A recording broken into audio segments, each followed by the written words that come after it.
Class 8 की square and square root को पढ़ेंगे। इसके पार्ट 1 को आज हम लोग स्टार्ट करने जा रहे हैं, जिसका हिंदी होता है वर्ग, वर्गमूल और वर्ग। स्क्वायर मतलब होता है वर्ग और स्क्वायर रूट मतलब वर्गमूल। तो जो आप लोग के सिलेबस में क्या है, वर्ग और वर्गमूल। तो इसी के कॉन्सेप्ट और इसी के बेस पर कुछ क्वेश्चन को सॉल्व करेंगे। तो चलिए देख लेते हैं पहले इसके कुछ कॉन्सेप्ट को। जैसे कि स्क्वायर, स्क्वायर का मतलब होता है वर्ग, हिंदी में इसको वर्ग कहते हैं और इंग्लिश में स्क्वायर। जब किसी संख्या के घात 2 हो, जब किसी संख्या के घात 2 हो तो उसे हम उस संख्या का वर्ग कहते हैं, उस संख्या का वर्ग कहते हैं। जैसे एग्जांपल देख लेते हैं, जैसे कि ए का स्क्वायर, जब ए की स्क्वायर इसको क्या कहते हैं, जो 2 है उसको वर्ग कहते हैं। जैसे कि 2 का स्क्वायर का मान हो जाएगा 4, और वैसे ही यदि 4 का स्क्वायर कर दें तो उसका मान हो जाएगा 16। तो इस क्या कहेंगे, 4 का स्क्वायर का मान क्या हो जाएगा हमारा 16। तो इस टाइप के क्वेश्चन बनते हैं जो कि सिंपल हैं, बस देखने में लग रहे हैं कि कॉम्प्लिकेटेड है। तो वर्ग का मतलब होता है कि 2 की घाते 2 इक्वल टू 4 हो जाएगा, और 4 का स्क्वायर करेंगे तो क्या आ जाएगा 16। वैसे ही हम लोग 16 का स्क्वायर कर दें यदि हम लोग तो क्या आ जाएगा 256। ऐसे ही किसी भी संख्या का स्क्वायर हम लोग ऐसे निकालते हैं। तो स्क्वायर का मतलब आप लोग को समझ में आ गया होगा। तो चलिए देख लेते हैं कुछ स्क्वायर कैसे ज्ञात किया जाते हैं। जैसे कि सभी धनात्मक पूर्णांक संख्याओं का वर्ग ज्ञात कीजिए।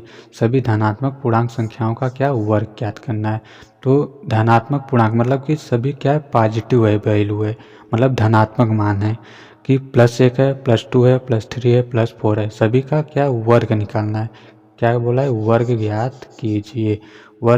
तो 1 का वर्ग हमारा क्या होता है 1, और 2 का वर्ग क्या हो जाएगा हमारा 4, 3 का वर्ग 9, और 4 का वर्ग 16, और 5 का वर्ग क्या हो जाएगा 25, और 6 का वर्ग 36, और इसी 7 का वर्ग 49 होता है, और 8 का वर्ग 64 होता है, और 9 का वर्ग हमारा क्या होता है 81, और 10 का वर्ग यहाँ पर 100, और 11 का वर्ग 121 होता है, 12 का वर्ग 144, और 13 का वर्ग 169 होता है, और 14 का वर्ग 196, 15 का वर्ग होता है 225, और 16 का वर्ग होता है हमारा 200। 16 का वर्ग हम लोग यहाँ से निकाल ले रहे हैं, मतलब 6 के 36, 6 एकम 6, 36, 9 गुणे यहाँ पर 16, फिर 6, और यहाँ पर क्या हो जाएगा 5, और यहाँ पर 2, मतलब 256 होता है। 256, 16 का वर्ग 256, और 17 का वर्ग 289 होता है, और 18 का वर्ग क्या होता है 324, और 19 का वर्ग 361, और 20 का 400। तो हमें याद था इसलिए हम फटाफट लिख दिए। आप लोग भी याद कर सकते हैं, यदि याद हो जाए तो याद कर सकते हैं, नहीं तो कम से कम तो 10 तक याद ही होना चाहिए, क्योंकि किसी भी सवाल में आप लोग कभी भी वर्ग आ जाता है तो हम लोग निकालने में टाइम लगता है एग्ज़ाम में, इसलिए हमें याद होना चाहिए। जो कि हमें याद था, हमें तो 30 तक याद है, आप लोग कोशिश करना कि 20 तक याद हो जाए, जो कि किसी भी सवाल में ये सब स्क्वायर यूज किए जाते हैं। तो चलिए देख लेते हैं। और जैसे धनात्मक हमारा पूर्णांक था, अब देखेंगे ऋणात्मक पूर्णांक क्या है। सभी ऋणात्मक पूर्णांक संख्याओं का वर्ग ज्ञात कीजिए। तो कैसे ज्ञात होगा, जैसे कि वहाँ पर प्लस था तो प्लस का मान प्लस ही आता था, और वैसे ही यहाँ पर क्या है माइनस है, -1 का स्क्वायर क्या हो जाएगा -1 गुणे फिर -1, तो इसका मान क्या हो जाएगा 1 हो जाएगा। और वैसे ही -2 है तो -2 वर्ग का मतलब होता है यदि 1 का स्क्वायर है तो इसको हम लोग 1 गुणे 1 लिखेंगे, मतलब 1। और वैसे ही 2 का यदि आ जाए 2 का स्क्वायर तो इसको हम लोग 2 बार लिखेंगे, 2 गुणे 2 बराबर 4, ऐसे स्क्वायर निकाला जाता है। तो इसे ही -2 का स्क्वायर है तो -2 का स्क्वायर क्या हो जाएगा 2 गुणे -2 इक्वल टू क्या आ जाएगा 4। अब कैसे 4 आ जा रहा है, मतलब कि -1 और -1 है का गुणा कर रहे हैं तो हम लोग 1 आ जा रहा है, पॉजिटिव वैल्यू आ जा रहा है, लेकिन यहाँ पर माइनस और माइनस है। तो एक रूल होता है, जैसे कि माइनस का गुणा यदि माइनस में करें तो प्लस आता है, प्लस का गुणा प्लस में करें तब भी प्लस आता है, और माइनस का गुणा प्लस में करें तो माइनस आता है और प्लस का गुणा माइनस में करें तो माइनस आता है। तो हमें ये रूल पता होना चाहिए जो कि किसी भी सवाल को सॉल्व करने में हमें आसानी होती है। तो क्या है, इसको याद करने का आसान तरीका है, जब संख्या मतलब चिन्ह सेम सम हो, मतलब माइनस माइनस हो तो प्लस आता है और यहाँ पर भी प्लस प्लस है तो प्लस आता है, और वैसे यदि चिन्ह डिफरेंट आ गया तो हमेशा माइनस आता है। तो ये क्या है, याद करने का कुछ रूल है। तो क्या है, यदि माइनस का गुणा माइनस में कर रहे हैं तो हमें क्या है, यहाँ पर प्लस मिल रहा है, तो इसलिए यहाँ पर एक का माइनस एक का गुणा माइनस एक में कर रहे हैं तो क्या मिल रहा है, हमें एक मिल रहा है। वैसे ही माइनस टू का गुणा माइनस टू में कर रहे हैं तो हमें क्या मिल रहा है, फोर मिल रहा है। और वैसे ही माइनस थ्री का गुणा माइनस थ्री में कर दें, क्योंकि हमें स्क्वायर निकालना है तो इसलिए दो बार लिख रहे हैं। फिर माइनस थ्री का गुणा माइनस थ्री में कर रहे हैं तो क्या मिलेगा हमें यहाँ पर 9, और माइनस फोर का गुणा माइनस फोर में कर देंगे तो क्या मिल जाएगा हमें 16।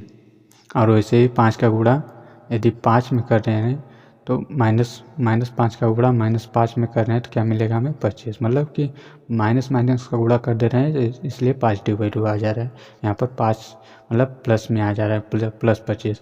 वैसे माइनस 6 का गुणा माइनस 6 में करेंगे तो क्या आ जाएगा 36, और माइनस 7 का गुणा माइनस 7 में करेंगे तो क्या आ जाएगा 49, और माइनस 8 का गुणा और माइनस 8 में करेंगे तो क्या आ जाएगा 64। तो इस प्रकार से निगेटिव वैल्यू मतलब ऋणात्मक पूर्णांक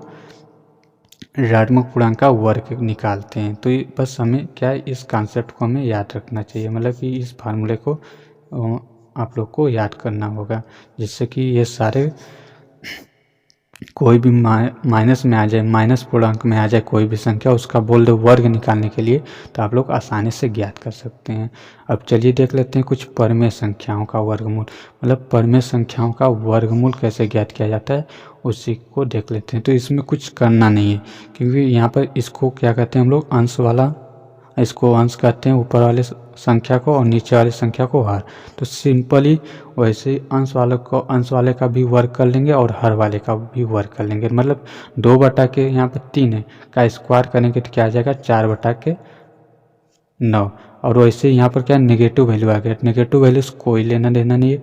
जैसे कि इसका स्क्वायर बोला है तो यहाँ पर -3/4 गुणे -3/4, मतलब स्क्वायर दिया तो इसलिए दो बार लिख दिए, और इसको भी वैसे ही कर सकते थे हम लोग, डायरेक्टली हम लिख दिए। यहाँ पर दो स्क्वायर है तो 2/3 गुणे 2/3। अब इन दोनों का गुणा कर देंगे तो क्या आ जाएगा 4/9। ऐसे ज्ञात कर सकते हैं, यदि ना आए तो आप लोग पहले लिख कर तब ज्ञात कर सकते हैं। और वैसे ही यहाँ पर -3/4 है गुणे -3/4 है तो क्या आ जाएगा, यहाँ पर -3 का गुणा -3 में कर देंगे तो क्या आ जाएगा हमें 9 मिल जा रहा है। फिर और 4 का गुणा 4 में करेंगे तो यहाँ पर 16 हो जा रहा है। इसी प्रकार इसको भी सॉल्व कर सकते हैं। इस वाले सवाल को, ये दोनों सवाल समझ में आ गया होगा। अब इस वाले सवाल को क्या है, 4/5 गुणे 4/5 इक्वल टू 4/5 इक्वल टू क्या आ जाएगा, यहाँ पर 4 का गुणा 4 में कर देंगे तो क्या आ जाएगा 16, 5 का गुणा 5 में कर देंगे तो क्या आ जाएगा 25। मतलब कि ये भिन्न का गुणा बन जा रहा है। तो भिन्न का गुणा अंश का अंश में गुणा करते हैं और हर का हर में। तो इस प्रकार से सॉल्व कर सकते हैं। यहाँ पर क्या स्क्वायर निकालना था परमेय संख्याओं का, और यहाँ पर भी क्या -5/6 गुणे -5/6 इक्वल टू क्या आ जाएगा 25/36। तो इसका आंसर ये हो गया, और इसका आंसर ए, और इसका आंसर ए। इन सब का आंसर यही है। तो उम्मीद करता हूँ सारे कॉन्सेप्ट आप लोग को क्लियर हुए होंगे। तो यदि कॉन्सेप्ट क्लियर है तो कमेंट सेक्शन में ज़रूर बताना। तो चलिए देख लेते हैं आगे कुछ क्वेश्चन। तो बोला है क्या यहाँ पर, वह कौन सी संख्या है जिसको यदि उस संख्या से गुणा करें कि गुणनफल क्या 49 प्राप्त हो जाए। तो हमें संख्या ढूंढना है, मतलब उसी संख्या से गुणा 2 बार करें कि हमें 49 प्राप्त हो जाए। तो हम लोग क्या 49, हमें क्या लाना है 49। तो हम लोग देखेंगे कि 1 से स्टार्ट करेंगे और जाएंगे, देखेंगे कब तक हमारा 49 आ रहा है। मतलब कि 1 का गुणा यदि 1 में करें तो 1 आ जा रहा है, 2 का गुणा 2 में कर रहे हैं तो क्या 2 आ जा रहा है, 3 का गुणा 3 में कर रहे हैं तो क्या आ जा रहा है, यहाँ 2 का गुणा 2 में कर रहे हैं तो 4 आ जाएगा। फिर 3 का गुणा 3 में करेंगे तो क्या आ जाएगा, यहाँ पर 9 हो जाएगा। ऐसे जब तक 49 न प्राप्त हो जाए तब तक हमें जाना है। मतलब कि क्या बोला है, जिसको यदि उसी संख्या से, वह कौन सी संख्या है कि जिसको यदि उसी संख्या मतलब जिस संख्या ढूंढना है उसी संख्या से, मतलब 2 बार। इसलिए हम कहा 1 को लिए तो फिर 1 से गुणा कर रहे हैं, फिर 2 को लिए 2 को गुणा कर रहे हैं। इसी प्रकार जाएंगे तो देखेंगे 4 गुणे 4 बराबर क्या हो जा रहा है हमारा 16, और वैसे ही 5 गुणे 5 बराबर क्या हो जाएगा 25, और 6 गुणे 6 बराबर क्या हो जाएगा 36, और 7 गुणे 7 बराबर क्या हो जाएगा 49। मतलब 7 का गुणा 7 बार करेंगे तो 49, हमें क्या मिल गया 49।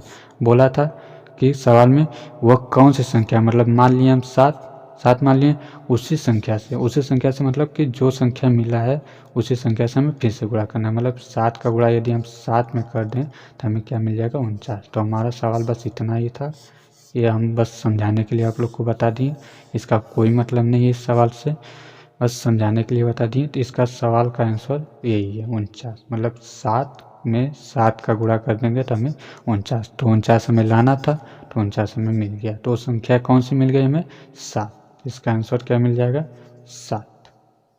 तो उम्मीद करता हूँ सारे कॉन्सेप्ट आप लोग को, सारे क्वेश्चन समझ में आ रहे होंगे। तो चलिए देख लेते हैं आगे क्या है। यहाँ पर समझ में आ गया स्क्वायर सब कुछ। अब देखेंगे क्या है यहाँ पर स्क्वायर रूट का मतलब कि वर्गमूल।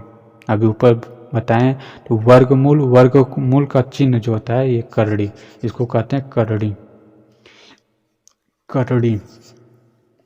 स्क्वायर रूट वर्गमूल, मतलब वर्गमूल किससे इसको प्रदर्शित करते हैं, मतलब कि करड़ी से, और इसको इस संख्या से भी प्रदर्शित करते हैं, कोष्टक 1/2 इससे भी प्रदर्शित करते हैं। मतलब इसको हम लोग करड़ी बना सकते हैं।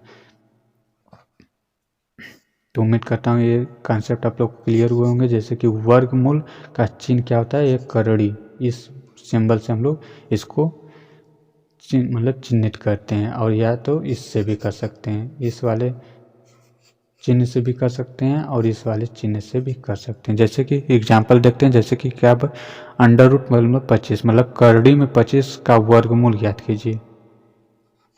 25 दे दिया है तो वर्गमूल मतलब पहले हम लोग इसका गुणनखंड करेंगे 25 का। तो 25 का गुणनखंड कैसे ज्ञात किया जाता है, ऐसे जैसे कि देखेंगे ये किस संख्या से कट रहा है 25, देखेंगे 5 से कटेगा तो 5 कम 5 5 25, फिर 5 से कटेगा तो फिर 5 आ जाएगा।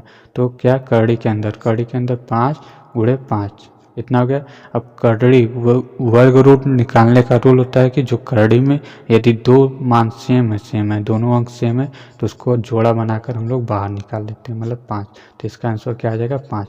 मतलब 25 का वर्गमूल हमारा क्या होता है 5। तो समझ में आया होगा। और वैसे ही 225 का वर्गमूल पूछ दिया तो 225 का, तो कितनी भी बड़ी संख्या आ जाए उसका पहले हम लोग, यदि वर्गमूल निकालने के लिए बोला तो पहले उसका हम लोग गुणनखंड करेंगे। तो गुणनखंड मतलब फैक्टर ज्ञात करेंगे।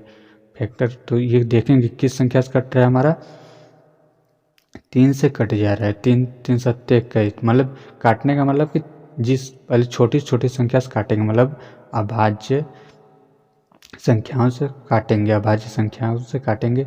तो देखेंगे 2 से कटेगा नहीं क्योंकि लास्ट में 5 है, तो 2 सम संख्याएं और क्या है 5 विषम संख्या है, इसलिए 2 से नहीं कटेगा। 3 से काटेंगे तो 3 से कट जाएगा। 3 से काटने का मतलब कि 3 से कैसे काटेंगे 225 में 3 से भाग देंगे, मतलब कि 3 सत्ते 21, एक आ गया, फिर 5 उतार लेंगे, भाग देने आता ही होगा तो भाग दे देंगे, फिर 3 से 5 में भाग दे देंगे तो क्या आ जाएगा 75। तो जो भागफल आता है उसी को हम लोग यहाँ पर लिखते हैं, मतलब काटने का मतलब यही था। अब देखेंगे फिर 3 से कट रहा है, 3 से काटेंगे तो क्या आ जाएगा 25, फिर यहाँ पर भी 5 से काटेंगे तो क्या आ जाएगा 5 आ जाएगा, फिर 5 से काटेंगे तो क्या आ जाएगा 1। अब क्या 225 क्या था 225 का करड़ी में क्या मिल रहा है हमें मान, वही जो मिल रहा है फैक्टर उसी को लिख लेंगे। तो 3 गुणे 5 गुणे 5। तो वर्गमूल का मतलब होता है कि यदि दो संख्याएं सेम है तो उनका जोड़ा बनाकर बाहर निकाल लेते हैं। मतलब कि यहाँ पर भी 5 5 दो संख्याएं मिल गई, 3 3 दो संख्याएं मिल गई। तो जो दो संख्याएं मिलती हैं उसको आपस में जोड़ा बनाकर बाहर निकाल लेते हैं। मतलब कि यहाँ पर क्या दो संख्याएं तो एक संख्या निकल जाएगी, 3 आ जाएगा। फिर यहाँ पर भी क्या 5, तो 5 निकल जाएगा। तो ये क्या मिल गया, 3 का गुणा 5 में कर देंगे तो क्या आ जाएगा, 3 5 15 है। तो ये क्या है आंसर। तो 15 का वर्गमूल क्या बन गया, मिला 225 का वर्गमूल हमें क्या मिल गया, 15। इस प्रकार से वर्गमूल ज्ञात करते हैं। तो उम्मीद करता हूँ सारे सवाल आप लोग को समझ में आ रहे होंगे। तो यदि आ रहे हैं तो कमेंट सेक्शन में ज़रूर बताना। और क्या है कि यदि नोट मतलब कुछ इम्पोर्टेंट चीज़ है कि -1 और 1 दोनों का वर्ग 1 होता है। चाहे -1 का वर्ग करें तभी 1 आता है, या तो 1 का वर्ग करें तभी 1 आता है, यहाँ तक बताया है।